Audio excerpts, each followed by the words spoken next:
Bonjour à toutes et à tous, bienvenue sur ma chaîne Jolte Comics. Aujourd'hui, nouvelle vidéo, retour de lecture, où je vais vous parler de mes lectures récentes et de mon ressenti sur celle-ci. Aujourd'hui, on va parler de 6 comics, qui sont à peu près tous des nouveautés. Donc on va débuter sans plus attendre par l'univers Energonverse, avec les sorties de Void Rivals et Transformers. Alors, pourquoi je suis allé dessus? Tout d'abord, je ne suis pour la faire courte, Transformers, G.I. Joe, tout cet univers, j'en ai rien à faire. Ça ne m'intéresse pas du tout. Je n'ai jamais vu les films, les dessins animés ou autres. J'ai jamais eu de jouer ce genre d'univers. C'est vraiment un truc générationnel. Moi, c'était pas ma génération, hein. Bah, écoutez, moi j'ai vu ce projet un petit peu de loin. J'ai vu que Robert Kirkman avait racheté les droits à Hasbro pour son label Skybound, donc chez Image, et pour sortir finalement un reboot de cet univers, parce qu'il y a une série qui était chez Vestron en VF, également chez IDW aux États-Unis, donc il a récupéré tous ses droits, et puis il a créé un pôle de scénaristes et de dessinateurs. Et j'ai vu l'annonce de Transformers par Daniel Warren Johnson, et c'est là où ça commençait à me titiller, de me dire, ah oui, Daniel Warren Johnson arrive sur ce type de projet, c'est quand même une licence. Moi, je suis extrêmement fan de Daniel Warren Johnson, j'ai adoré tout ce qu'il a fait, et donc je me suis dit, ben, par curiosité, je vais aller sur Transformers. Premièrement, je vais aller un peu plus dans le détail dans le récit pour vous dire ce que j'en ai pensé. Mais voilà, Transformers m'a mis une telle claque. Bon, je connais rien, je ne savais pas qui était Optimus Prime, Jetfire, tous ces robots. Mais j'ai lu ça, c'était tellement incroyable que je me suis dit, cet univers, ben, finalement, il a l'air vraiment sympa. Et donc, je suis allé sur Void Rivals de Robert Kirkman et Lorenzo De Felici au dessin. Donc, finalement, le facteur qui a fait que que j'ai voulu rentrer dans cet univers, c'est les artistes présents.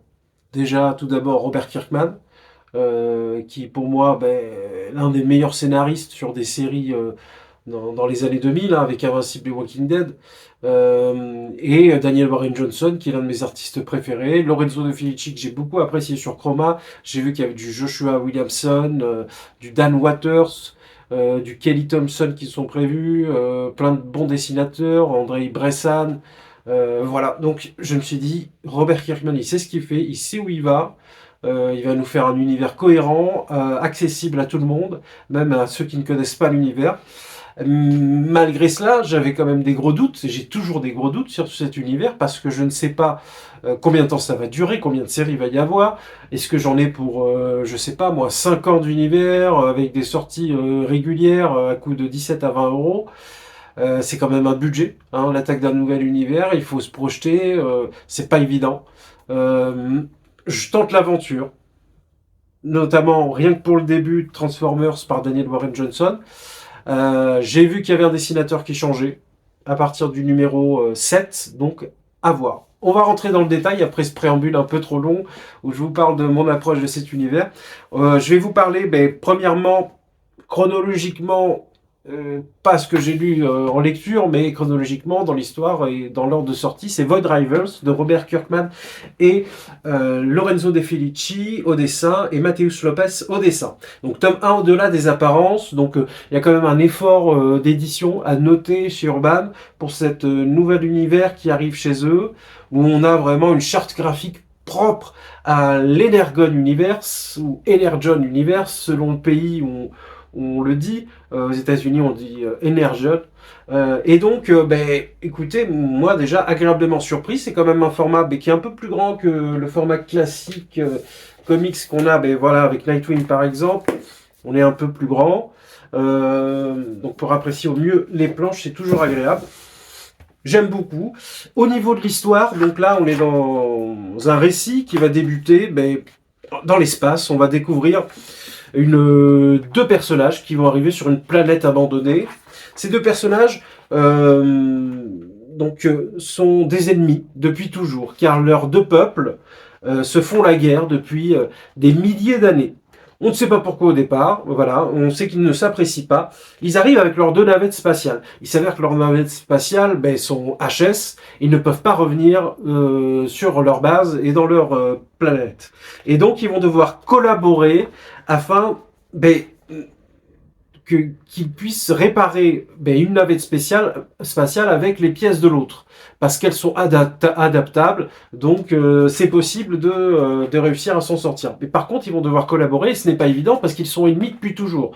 Donc les noms des populations, je ne sais plus, c'est les Zertroniens, les Zertoniens, et puis l'autre, je ne sais plus. Et puis, ils vont découvrir petit à petit qu'ils ont plus de points communs qu'ils ne le pensaient. Et donc, ça va être sympa, ça va être assez... les personnages sont assez caractérisés, même ils n'ont pas d'apparence humaine au départ. Hein, on les voit, ils sont masqués, et ils ont des costumes de robots. Et on va voir l'apparition dès le numéro 1 d'un personnage issu de l'univers Transformers. Alors je ne savais pas, hein. Je ne connais rien dans cet univers.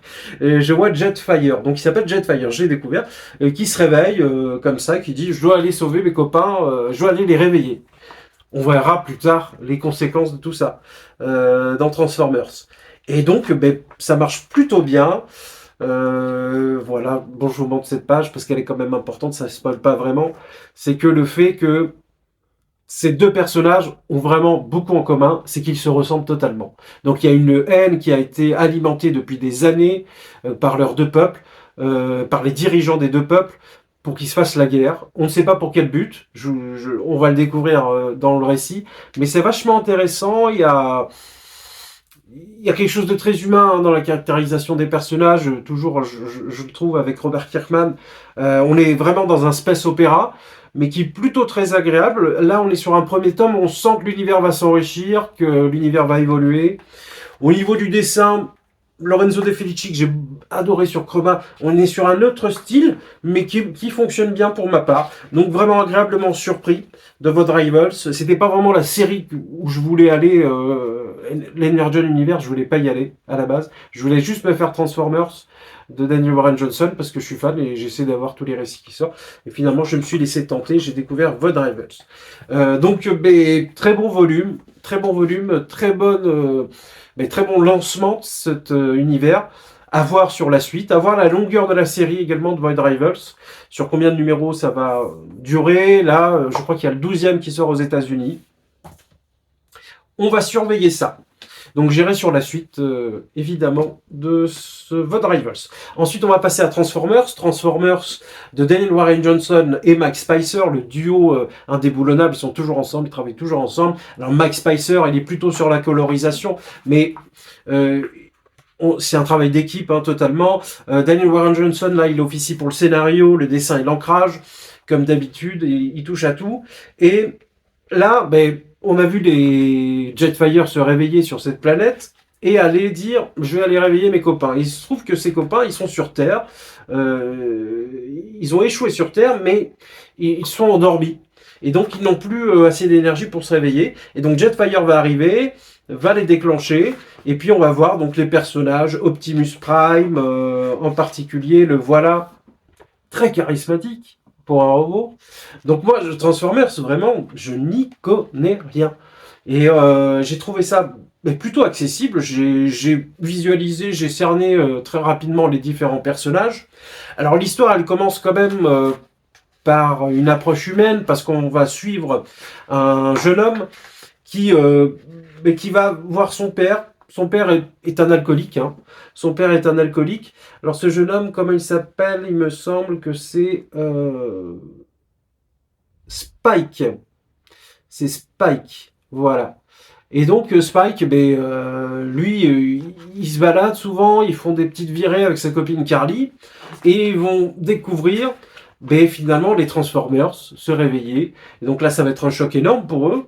Les Transformers, eux, il y a les Decepticons. Alors voilà, il y a les Decepticons, c'est les ennemis. Et les Transformers sont eux-mêmes, les gentils, je ne sais plus. les Autobots. Les Autobots. Vous voyez, je connais rien à cet univers, donc les Autobots et les Decepticons, et on va voir qu'il y a une guerre qui va s'initier entre les deux. Donc c'est vachement bourrin, c'est vachement action, c'est dynamique, comme toujours avec Daniel Warren Johnson.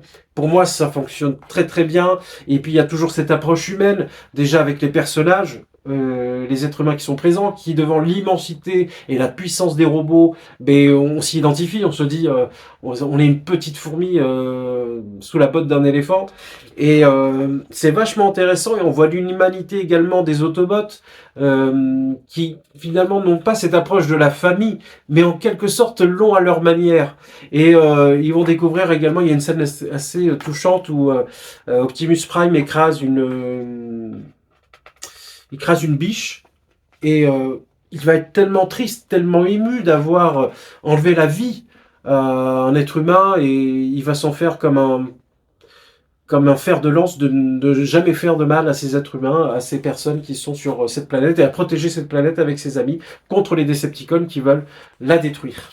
Voilà, c'est vachement action, c'est vachement bourrin, c'est hyper dynamique comme d'hab, je me répète, mais pour moi c'est du tout bon. Transformers, moi je l'ai lu pour Daniel Warren Johnson, et finalement j'y suis resté, j'ai envie d'y rester pour les personnages maintenant et pour l'histoire que ça raconte. Alors comme je vous l'ai dit, George Corona reprend le dessin à partir du numéro 7, donc Daniel Warren Johnson reste aux manettes. J'ai vu un petit peu des extraits en VO, des planches. Ben écoutez, c'est toujours... on perd pas au change, je trouve. Donc, on verra la suite quand elle sortira en VF. Mais en tout cas, je vous laisse apprécier un petit peu les dessins. Il y a des planches assez marquantes. Donc voilà, les Autobots se transforment en voiture, en camion, les Decepticons en avion.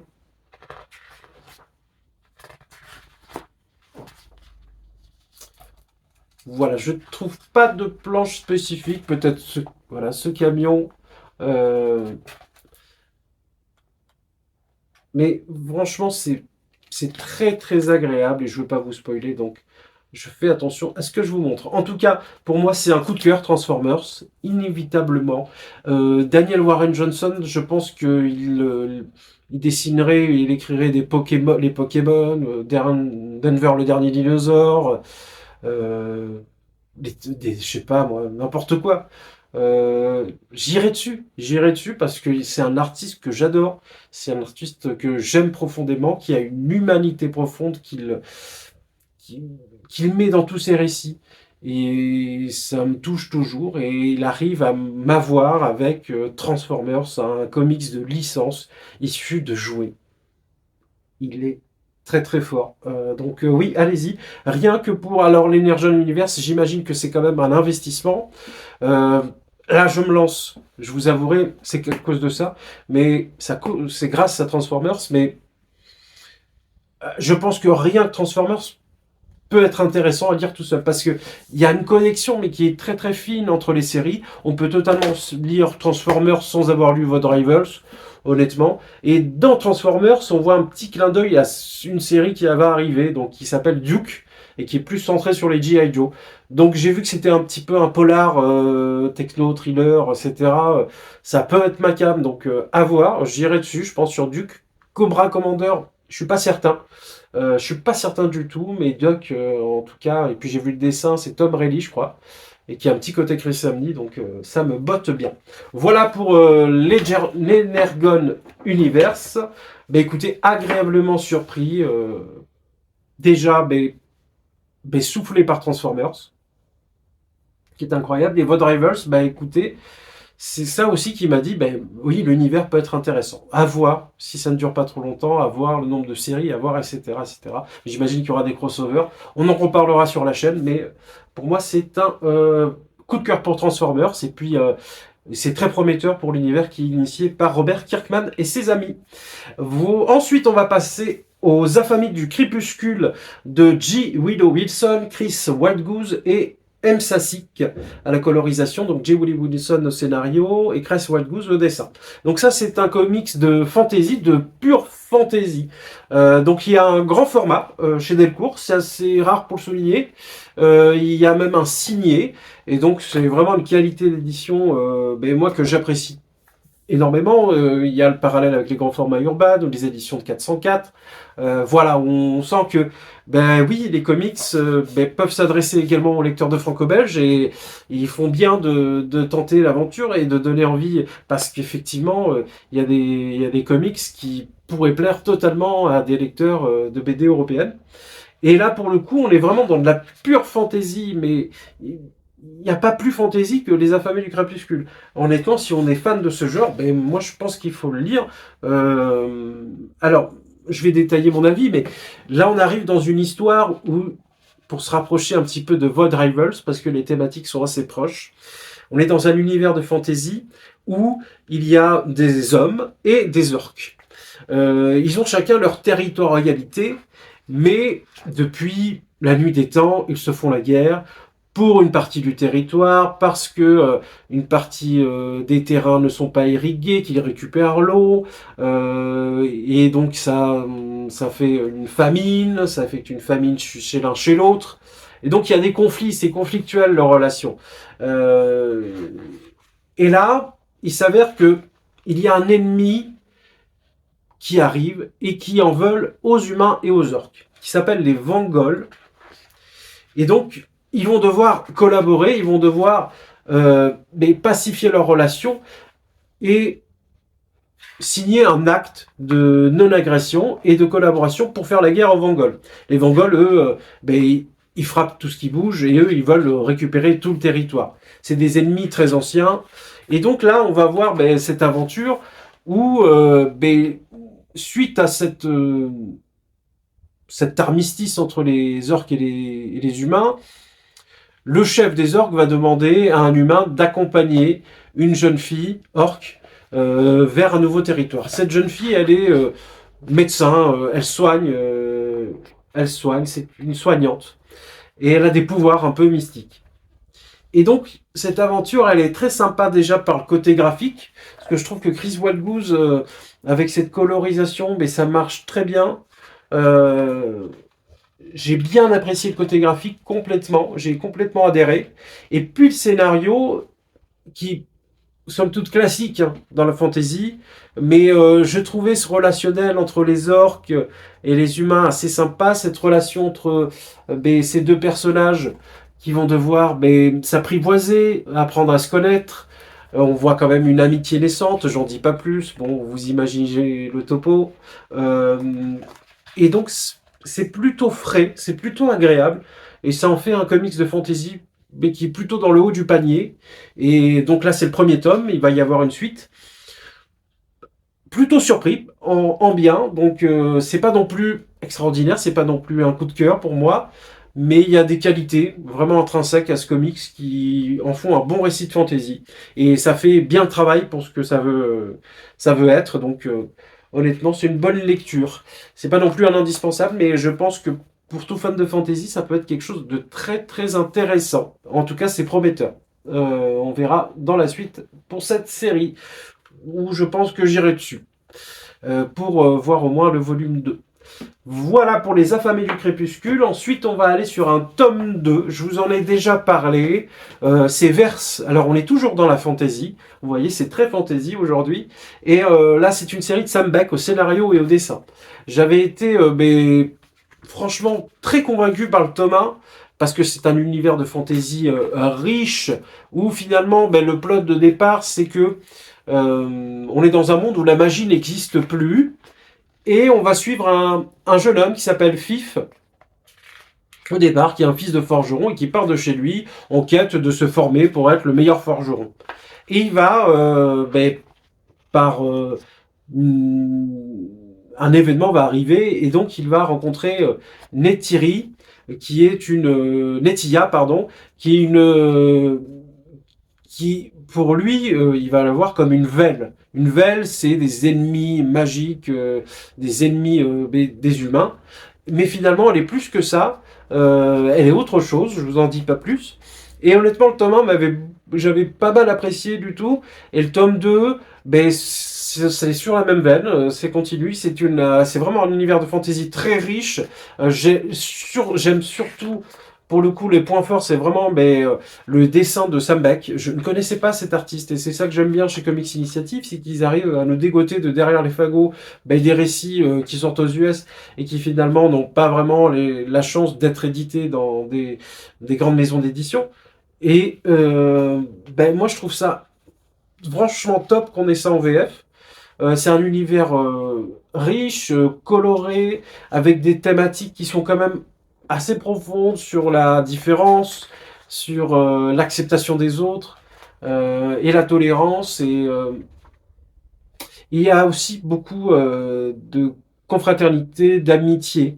Il y a vraiment une relation d'amitié qui se crée avec un groupe et qui, je trouve que les caractérisations des personnages est hyper fine et hyper bien ficelée. Leur relationnel, c'est vraiment très agréable. Alors, c'est- ouais, ça marche bien. Donc à voir la conclusion, parce que j'en dis pas plus, c'est le tome 2.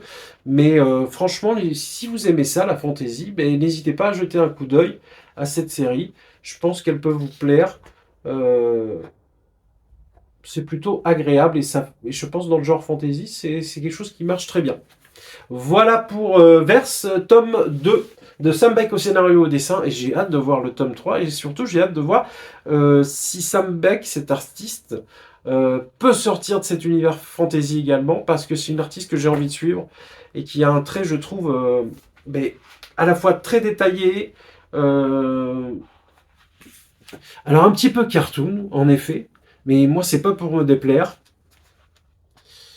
Je vais essayer de vous trouver une belle planche s'il y en a une.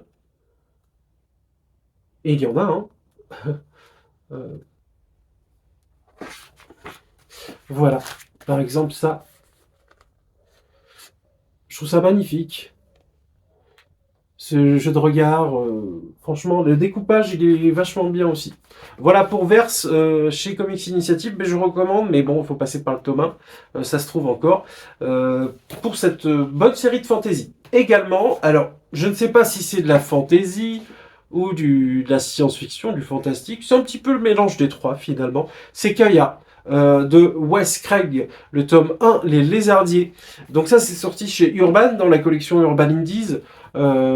Toujours là avec cette charte graphique qui est renouvelée pour les Urban Indies. Avant on avait des dos noirs avec une police blanche et là chaque volume des Urban Indies a sa singularité graphique et c'est super appréciable rien que dans une bibliothèque. Alors nous les collectionneurs de comics on est un petit peu voilà, on aime bien ce genre de choses hein. Et donc franchement j'aime beaucoup et Kaya c'est une histoire finalement, on va découvrir Kaya, la personnage principale qui est là, et son petit frère, Jin. Kaya est une fille badass et tout ça. Donc il va y arriver à un drame au départ, c'est que leur village va être totalement décimé par des robots. Et ensuite, eh bien Kaya et son petit frère, Jin, qui sont demi-frères, hein, vont partir pour se mettre en sécurité et vont fuir leur village détruit. Il va s'avérer que Jin, ce petit garçon, était le prince. Alors, il était le prince et il est très dans les lettres, dans les vieux textes, dans les parchemins. Il a toujours un parchemin avec lui et il connaît l'histoire l'histoire par cœur. Et Kaya, c'est tout l'inverse. C'est une femme badass, c'est une fille badass. Elle, c'est l'aventure, c'est l'action, c'est la bagarre. Et sa mission, ça va être de protéger son petit frère, mais qui est finalement très très faible. Et donc lui, il se plaint tout le temps, et elle, le relationnel entre les deux au départ, il est très très compliqué. Et puis il va s'avérer qu'ils vont avoir des embûches sur leur aventure, et puis finalement ils vont rencontrer des lézards qui ont des petits soucis et envers un gros monstre. Et donc ils vont devoir les aider afin d'avoir un petit, comment dire, un grand service pour ces deux-là. Donc franchement, c'est une aventure très très fraîche. Le point fort, c'est Wes Craig. Wes Craig, le côté graphique qui est très très très singulier finalement. On n'a pas l'habitude de ces dessins-là, mais il crée un univers autant graphique que scénaristique, un univers particulier, un univers à lui, où on va voir ces personnages mener leurs aventures, et quand même avec ce relationnel frère-sœur qui va être essentiel et très important. Au début, ça ne se passe pas bien, mais puis petit à petit ça s'améliore. Donc ça raconte quand même des choses intéressantes. On est plutôt classique sous la forme scénaristique. On est sur une quête, une aventure, mais ça le fait bien. Et pour un premier tome à 10 €, franchement, je pense que c'est plutôt une lecture agréable à avoir. Alors, je ne sais pas combien de temps va durer la série. Euh, Là, je crois qu'ils sont au 30e numéro aux États-Unis, donc ça risque d'être une série longue, il faut le savoir si on veut aller sur la suite. Mais en tout cas, pour une petite découverte, ça peut être agréable, ça fonctionne plutôt bien. La colorisation, elle est top. Euh, donc c'est une aventure que j'ai beaucoup appréciée, j'ai passé un très agréable moment de lecture. Une belle aventure, autant humaine que dans cette quête qui nous est contée. Voilà pour Kaya de Wes Craig, donc les herbiers pour 10 €. Oui, ça vaut le coup, franchement, d'aller découvrir. Twig, ensuite de Scotty Young, Kyle Stram et Jean-François Beaulieu, dans L'ombre du héros. Donc c'est indiqué tome 1, il n'y a pas de suite encore qui est initiée aux États-Unis, et c'est un tome finalement qu'on peut lire comme un récit autant contenu. Hein, il y a une fin, il y a une conclusion, donc ça c'est plutôt agréable. Alors, ça c'est le format Urban Blast. Urban Blast, donc c'est du souple, c'est un format qui est un peu plus petit que le format comics, quoique on est à peu près sur les mêmes. C'est juste un poil plus petit. Et donc c'est pour 15 €. Il y a à peu près 130 pages. Il y a des rabats. C'est plutôt bien fait, hein. La fabrication est plutôt top, j'aime beaucoup. Franchement, c'était assez confortable à lire. Et puis ça se lit, voilà, dans les transports. Voilà, si vous voulez prendre un petit bouquin, franchement, ce format marche bien. Pourquoi pas le voir à l'avenir sur d'autres séries, ça peut être intéressant.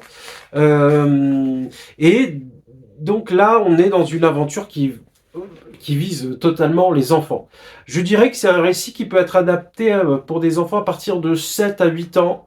Euh, Pas que ce soit gaminou, mais on est vraiment sur la quête classique, une aventure classique qui est mignonne, qui est colorée, qui a des bonnes valeurs. On y est quelquefois ému, on y rit beaucoup, et franchement, ça fait bien le boulot. Pour l'histoire, on va rencontrer Twig, qui est ce jeune placelin. Placelin, voilà, ça c'est le terme qu'il a, c'est son boulot. Il est placelin, ça veut dire que il va être missionné pour placer des choses au bon endroit, des objets, et pour que finalement tout se passe bien. Et là, pour le coup, il va devoir placer une gemme. Il va être accompagné de son ami Splast, qui est cette petite limace à plusieurs pattes, qui a un humour détonnant, et qui sont compagnons. Franchement, on passe un bon moment avec les deux. Et voilà, lui, c'est la montagne qui va lui dire, tu dois aller mettre la gemme à l'endroit. Avant, il a un nombre de jours qui lui est défini, mais le pauvre Twig, au départ, il est en retard. Donc il est inquiet de ça. Il se dit, je suis en retard, je vais pas y arriver, et tout ça, et ça devient le leitmotiv tout au long de l'histoire. Je suis en retard, et ça marche très bien, c'est très mignon. Et donc voilà, on va voir cette aventure parsemée d'embûches, bien entendu. Des embûches, vous inquiétez pas, hein, c'est pour les enfants, donc il y a rien de grave. Mais quand même, il va avoir sa petite aventure, ses petits blocages. Il va devoir demander à certains de collaborer avec lui. Il va avoir des amis tout au long du récit qui vont l'aider. Et ça marche très bien. La colorisation, elle est top. Alors, c'est qui à la colo? C'est Jean-François Beaulieu. Le dessin, mais j'ai adoré. J'ai adoré le dessin de Kyle Stram. Et Scotty Young, écoutez, c'est un scénariste que je ne connais pas forcément énormément. Je sais qu'il est assez réputé. Et ça m'a donné envie peut-être d'aller voir autre chose de sa bibliographie. C'est un comics où on passe un bon moment. C'est agréable, c'est fun, c'est détente.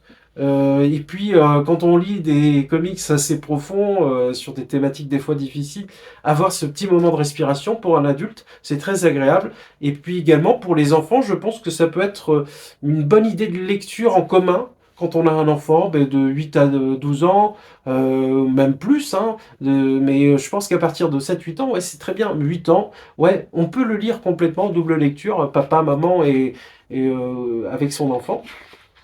Ça marche vraiment très bien. Pour moi, c'est un coup de cœur, Twig. Donc, honnêtement, c'est un récit qui est adapté à tous les publics et qui est excellent. Donc, petit bilan de la vidéo.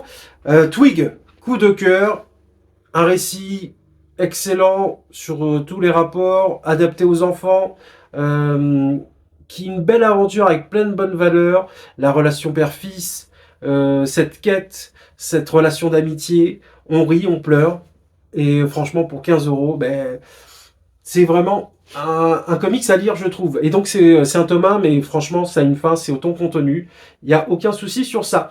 Ensuite, le coup de cœur, le méga coup de cœur, c'est Transformers de Daniel Warren Johnson, à plein gaz. J'aime tout ce que fait ce gars. Ce gars, ben, j'ai pas peur de le dire, c'est le dieu des comics.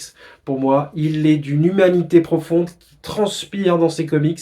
On sent sa passion des Transformers. Et il est hyper doué. Franchement, c'est de l'action totale.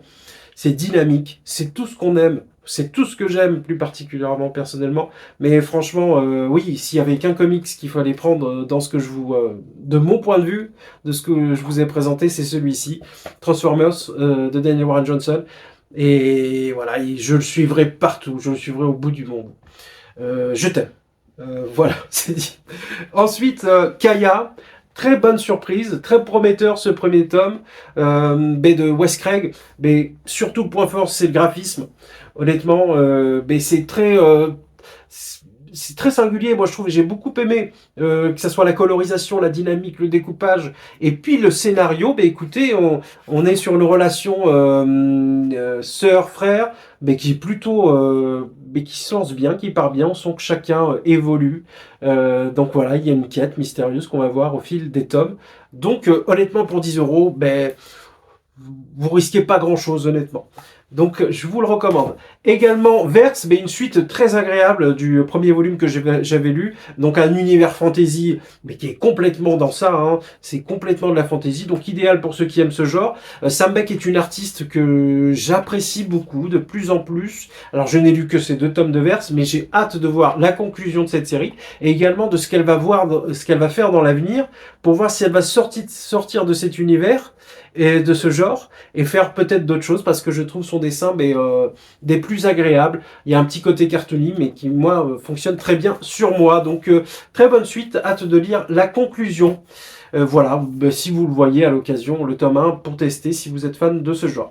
Également VOD Rivals, un récit qui est classique, hein, dans sa construction, mais qui fonctionne bien, qui met Robert Kirkman, comme à son habitude, met les pièces, hein, il les positionne pour l'avenir. Un récit qui a un message de cette guerre fratricide entre 2 peuples qui se ressemblent énormément, et tout ça au bénéfice de certains dirigeants. Ça me parle, c'est un sujet qui me parle. Donc franchement, ouais, c'est un très très bon tome introductif. C'est pas au niveau de Transformers, mais c'est plutôt prometteur. À voir par la suite. Également, Les Affamés du Crépuscule, on est complètement dans la fantaisie. À souligner le travail d'édition, c'est un grand format, franchement idéal. Le dessin de Chris Wildgoose, très très bon. C'est plutôt classique, c'est pas un indispensable pour moi, mais j'irai sur la suite par curiosité. C'est un bon récit pour ceux qui sont fans de fantasy, parce que c'est complètement... ça parle d'orques, ça parle, voilà, ceux qui lisent les bandes dessinées orques, gobelins, nains, tout ça, je pense que ça peut leur parler complètement. Voilà, donc pas forcément une reco, mais voilà, une curiosité, un récit qui peut être intéressant pour les fans de fantasy. Voilà pour ce retour de lecture. Donc, voilà, hein, pour cet été, avant les congés, moi je vous dirais de partir sur un petit Transformers. Vous allez passer un bon moment. Je pense que vous allez vous faire plaisir, que vous soyez fan de la licence ou pas, honnêtement, ça marche très bien. Et puis rajouter un petit Twig à 15 euros, voilà, vous êtes bien. Et puis si vous reste un petit peu de monnaie, un petit Kaya à 10 euros. Voilà, on dirait que je suis un câbleau, je suis un vendeur, mais pas du tout. Voilà, je vous dis ce que je pense, et que Il y a quand même pas mal de comics qui sont sympas, je trouve, ces dernières semaines. Le début d'année était un petit peu poussif. Et puis finalement, là, ça s'enchaîne. Il y a des bonnes lectures qui s'enchaînent et c'est vachement agréable. Voilà, n'hésitez pas à me dire en commentaire ce que vous pensez des lectures que je vous ai présentées, s'il y en a certaines qui vous tentent, ou si même certaines que vous avez déjà lues. On peut parler de l'Energonverse, l'Energonverse. Qu'est-ce que vous en pensez? Est-ce que c'est un univers où on doit miser dessus, ou vous avez peur que ça soit trop de tomes, trop de lecture, parce qu'il y a plein de trucs à côté. Moi, j'étais plutôt dans cette idée-là, mais j'étais tellement bluffé par Transformers que bon, je suis parti comme un pigeon, je suis faible. Voilà, les vacances donc s'approchent, il y aura une petite pause estivale sur la chaîne. Pause estivale ne veut pas dire arrêt complet des vidéos, ça veut dire qu'il y aura moins de vidéos. Il y aura une vidéo sur JSA Chronicles 2000 au mois de juillet, et on parlera d'une série Vertigo au mois d'août, avec un curé. Je resterai là. Si vous avez deviné, n'hésitez pas à me dire la réponse. Et puis, écoutez, n'hésitez pas à vous abonner, à liker la vidéo, la chanson habituelle. On se retrouve bientôt. Je vous dis salut, à la prochaine.